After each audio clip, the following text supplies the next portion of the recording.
ఒక పాయింట్ చెప్పండి సార్, మొత్తం ఎంటైర్ ఎపిసోడ్లో ప్రభుత్వానికి సంబంధించిన పాత్ర ఏమైనా కనపడుతోందా? ప్రభుత్వానికి సంబంధించిన పాత్ర ఏం లేదా ఈ ప్రమాదం వెనుక, అతని మరణం వెనుక? ఏ విధంగా ప్రభుత్వానికి ఏ విధంగా ప్రభుత్వానికి అంటే అంతమందితో ఆయన అక్కడికి వెళ్తున్నప్పుడు ప్రివెంట్ చేయాల్సిన బాధ్యత, ఇంతకుముందు మీరు స్టార్టింగ్లో మాట్లాడినట్టుగా ప్రివెంట్ చేయాల్సిన బాధ్యత, అనుమతి లేని కార్యక్రమానికి అంతమంది జనాలు వస్తుంటే వాళ్ళని ఆపాల్సిన బాధ్యత, అదంతా ఆల్రెడీ పోలీసు చెప్పారు. 14-15 చెక్ పోస్టులు పెట్టాము, అందరిని ఆపుతున్నాం, ఇదంతా చెప్పారు. చెప్పిన తర్వాత కూడా అందరిని ఆపినా వచ్చారు 2 లక్షల మంది. ఎంతమందిని ఆపుతా ఉంటే ప్రజాస్వామ్యంలో నువ్వు your after chief minister or deputy chief minister or minister 4 సంవత్సరాల తర్వాత మీరు మారిపోతారండి. మొన్నటిదాకా 151 సీట్లు ఉన్న జగన్మోహన్ రెడ్డి ఉన్నాడా? ఇప్పుడు ముఖ్యమంత్రిగా ఒక కానిస్టేబుల్ సెల్యూట్ చేస్తాడా ముఖ్యమంత్రికి? ఈ రోజు మా మాజీ ముఖ్యమంత్రికి నో. రేపొద్దున 29 తర్వాత మీకు కానిస్టేబుల్ కాదు కదా, హోమ్ గార్డ్ కూడా సెల్యూట్ చేయడం. మీకు గుర్తుపెట్టుకోండి, అల్టిమేట్ గా democracy is the king. Democracy will prevail. అంతే కదా, ప్రజల ప్రాథమిక హక్కు ప్రివైల్ అవుతుంది. ప్రజాస్వామ్య హక్కుల్ని ఒక ప్రతిపక్ష నాయకుడు, లేకపోతే ఒక జడా శ్యామ్ కుమార్, లేకపోతే ఇంకొక సిపిఐ సిపిఎం నాయకులు ఒకళ్ళు కలవటానికి వెళ్తారు, 1 లక్ష మంది జనం వస్తారు. Who are you to prevent? మాకు వచ్చే వాళ్ళందరికీ కూడా నువ్వు శాంతి భద్రతలు కాపాడే బాధ్యత నీది, కానీ నీకు రావడానికి వీల్లేదు. 10 మంది రండి, 20 మంది రండి. Who are you bloody to put a condition? నువ్వు ప్రాథమిక హక్కుల్ని హరించే హక్కు నీకు లేదు, ప్రభుత్వానికి లేదు. ఒకవేళ అలాగా ప్రాథమిక హక్కుల్ని హరించేటువంటి ప్రభుత్వాలు ఉన్నప్పుడు ఈ విధంగా నాకున్న బలాన్ని నేను చూపించుకోవడంలో ప్రజాస్వామ్యంలో తప్పు లేదు. ఒక రోడ్ షో చేసుకుంటా, అది నా ఇష్టం. నేనేమన్నా ట్రాఫిక్ ని ఆపుతున్నానా? లేకపోతే నేనేమన్నా మరణాయుధాలతో దాడి చేస్తున్నానా? లేకపోతే నేనేమన్నా ఇంకొక వర్గం మీదకి కత్తులు దూస్తున్నానా? నాకు ప్రజల అభిమానం ఉంది. నేను మాజీ ముఖ్యమంత్రి. ఆయన ఎమ్మెల్యేనో సాధారణమైనటువంటి మాజీ ఎమ్మెల్యే కాదు కదా, ఒక మాజీ ముఖ్యమంత్రి అండి. ఒక మాజీ ముఖ్యమంత్రి ఒక కుటుంబాన్ని కలవడానికి వెళ్తున్నప్పుడు 1 లక్షల మంది జనం వస్తారు. మీరు పోలీసులను పెట్టండి, దానికి పహార కాయండి, దానికి సెక్యూరిటీ కల్పించండి. అంతేగాని మీరు వెళ్ళటానికి వీల్లేదు, మేము 7 చెక్ పోస్టులు పెడతాం, 700 చెక్ పోస్టులు పెడతాం, కాబట్టి మీరు వెళ్ళటానికి వీల్లేదు అని చెప్పి మళ్ళీ తీరా వచ్చేసరికి ఏదైనా ఇన్సిడెంట్ జరిగితే పార్టీయే సంబంధం దానికి. మరి 7 చెక్ పోస్టులు పెట్టినప్పుడు ఎందుకు చనిపోయినాడు అతను? ఇంతమంది ఇన్ని వేల మంది 15 వేల మంది పోలీసులు 10,000 మంది పోలీసులు పెట్టినప్పుడు ఎందుకు చనిపోయినాడు అతను? అలా చనిపోయిన దానికి కారణం పోలీసులే అని నేనంట.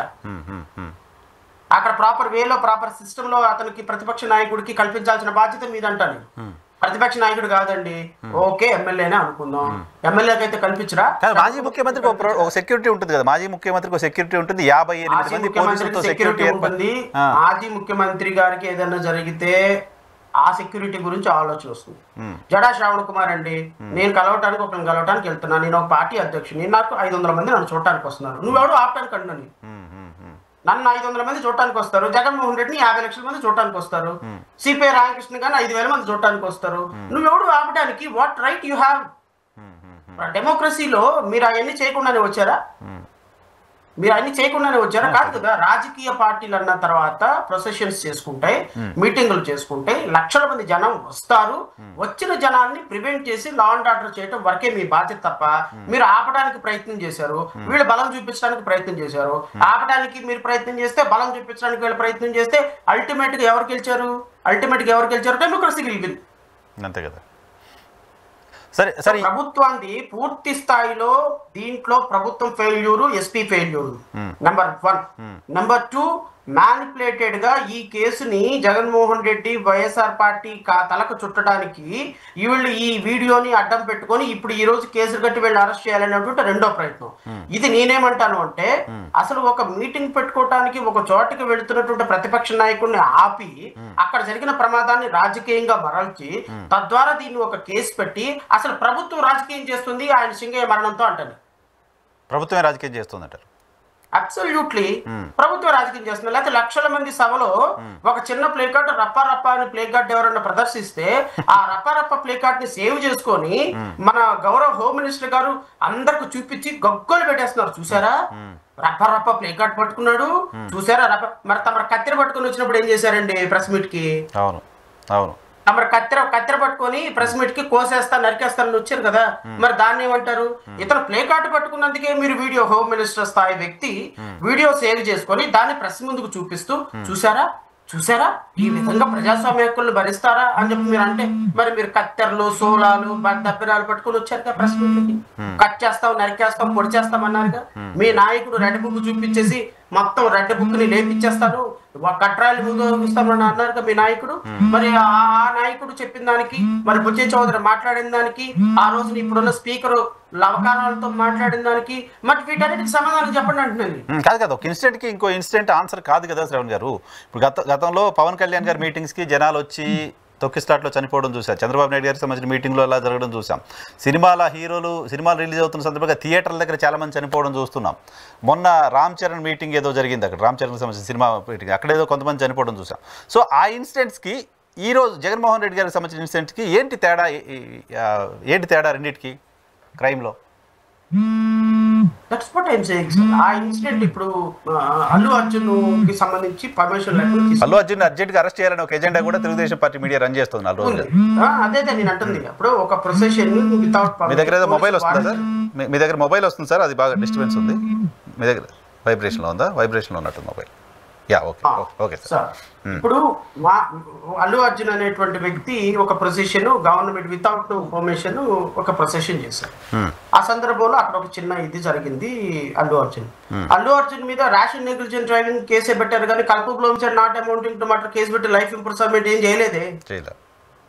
మీరు సరే ఓకే, మీరు ఎవరైతే ఆ విధంగా చేశారో వాళ్ళ మీద మీరు కేసు కట్టాలి.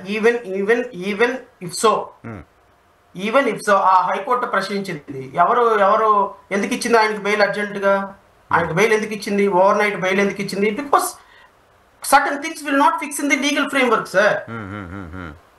ఇప్పుడు 60 మంది స్కూల్ పిల్లల్ని అజాగ్రత్త కారణంగా డ్రైవరు లోయలో పడి చనిపోయినారు అందరు పిల్లలు. మనకి సింపతి ఉంది, బట్ చట్టం చాలా కఠినమైనది అంటున్నాను. అంతకని ఆయన 20 సంవత్సరాలు జైలు శిక్ష వేద్దామా?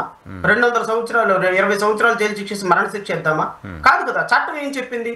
ఒకళ్ళని చంపినా, 200 మందిని చంపినా, 1000 మందిని చంపినా ర్యాష్ అండ్ నెగ్లిజెంట్ డ్రైవింగ్ కి ఎవరైతే డ్రైవ్ చేశారో వాళ్ళు బాధ్యత వహిస్తారు. కానీ పక్కన ఉన్న కండక్టరు, బస్సులో టికెట్ కొడుతున్న కండక్టరు, బస్సులో ప్యాసింజర్లు, ప్రయాణం చేస్తున్న ప్యాసింజర్లు, ఈ బస్సు ప్యాసింజర్లను సెండ్ ఆఫ్ ఇచ్చేయడానికి వచ్చినటువంటి తల్లిదండ్రులు, పేరెంట్స్, స్నేహితులు, ఎక్కడెక్కడ ఏమన్నా మధ్యలో బస్సు ఆగితే ఎక్కడో ఏదో కొనుక్కొని తింటే దానికి సంబంధించిన వీళ్ళందరినీ అరెస్ట్ చేయరు కదా సార్, యాక్సిడెంట్ జరిగిందని. ఇప్పుడు ఈ ఇన్సిడెంట్ లో జరిగిన సందర్భంలో అక్కడ అల్లు అర్జున్ మీద కేసు కట్టారంటే అది కూడా పొలిటికల్ ఎజెండానే. ఎందుకంటే రేవంత్ రెడ్డికి సంబంధించినంత వరకు పర్సనల్ గా ఆయనకున్న ఎజెండా, ఈయన ముఖ్యమంత్రి ఏదో అన్నాడు అని చెప్పేసి అదేదో XYZ అని డిఫరెంట్ టాక్స్ వచ్చినాయి, అది కూడా పొలిటికల్ ఎజెండానే. సో అల్టిమేట్ గా ఈ రోజు జరిగినటువంటి ఇన్సిడెంట్ ప్రభుత్వం తమ పొలిటికల్ ఎజెండాగా మార్చుకొని